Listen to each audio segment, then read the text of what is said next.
This is to make sure that all of the things that you've practiced so hard in practice and you get in line, that you're doing these things when the buzzer goes off and the race starts, because that's when it really matters.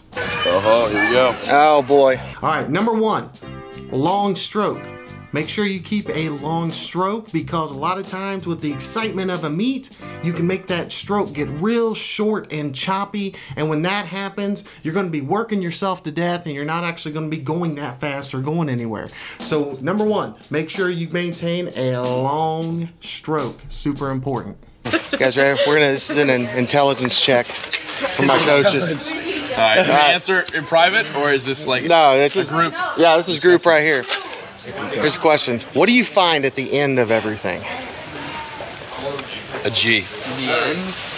He got it. I was going to see if he would pick up on it. Number 2 is making sure that you're swimming down the center of the lane. And the reason that I'm mentioning this is because a lot of times in practice, most of the time in practice, you're going to be circle swimming, which is where you hug next to one of the lane lines, so you can have people swimming this way and this way at the same time. So a lot of swimmers will develop a habit of swimming right next to the lane lines. You want to make sure that you double check yourself on meet day, during the warm-ups, something to where you're actually swimming straight down the center of the lane and you're coming straight back. You want to make sure you have that in place when that buzzer goes off, because that's going to be the shortest path, which is going to equal your fastest time.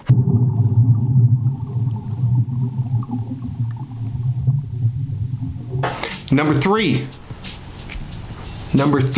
is to make sure that you keep your head down on the finish. One thing you don't want to do at the critical time in the race when you're coming into the wall is actually lift your head up at the very end and let that tight, close race that you might have going on with somebody else, let them touch you out, because they keep their head down, finish strong into the wall. You lift your head up and kind of stop your forward momentum. You don't want to do that. Number 4. Number 4 is not breathing right at the end of your race.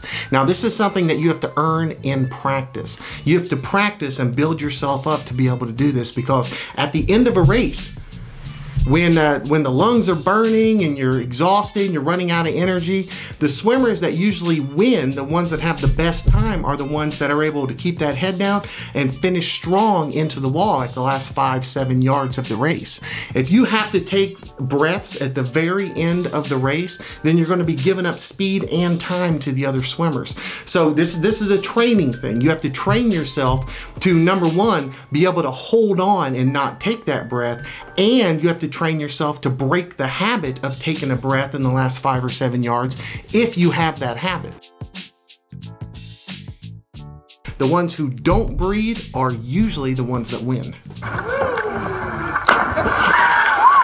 5. Number 5. Now, this one applies to especially to developing swimmers, the swimmers that don't have a whole lot of experience or exposure to the water, is that when they're coming in to finish on a race, and we'll just talk about summer league, it's a habit of a lot of swimmers when they get to the wall to take that stroke and to grab onto the top of the wall, to grab that lip, to finish high on the water. The fastest swimmers keep that head down and they actually finish with their stroke fully extended, and usually there's different between, depending on your size and your experience and what you're used to, but usually most swimmers, fast swimmers, will finish 8-10 inches below the surface, up to a foot or so underneath the surface of the water, because they're finishing strong into the wall. So when you're finishing a race, try your best not to get into the habit of grabbing the top of the lip up here. All right, number 6. Make sure that you remember that during races, one of the biggest things that'll separate the faster swimmers is precision and sharpness. And that has to do with your start and your turns and your finish. Make sure that you are sharp and crisp. Immediately, that'll be the best thing that helps you finish well in a race. It's not about so much of your training or doing 5,000 yards before you race. It's really not. If you want to drop immediate time, it's actually about sharpness and precision.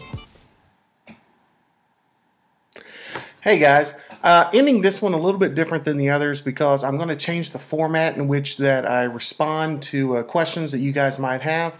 I'm going to start giving video responses, and so I'll put your name at the top and then I'll give you like a 10, 15, 20 second video response. And the reason that I'm doing it this way is because I've been giving a lot of responses to swimming questions, and I want to make sure that it's actually coming across the way that I want it to come across, and you guys aren't having to like decipher it, and hopefully it makes sense.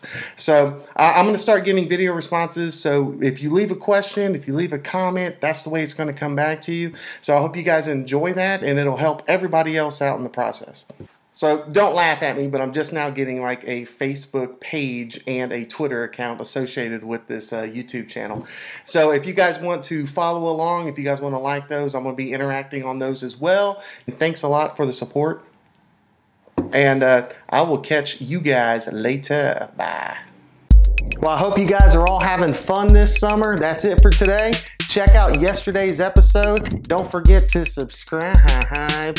And if you have any questions or comments, leave those below and I will answer them as soon as I can.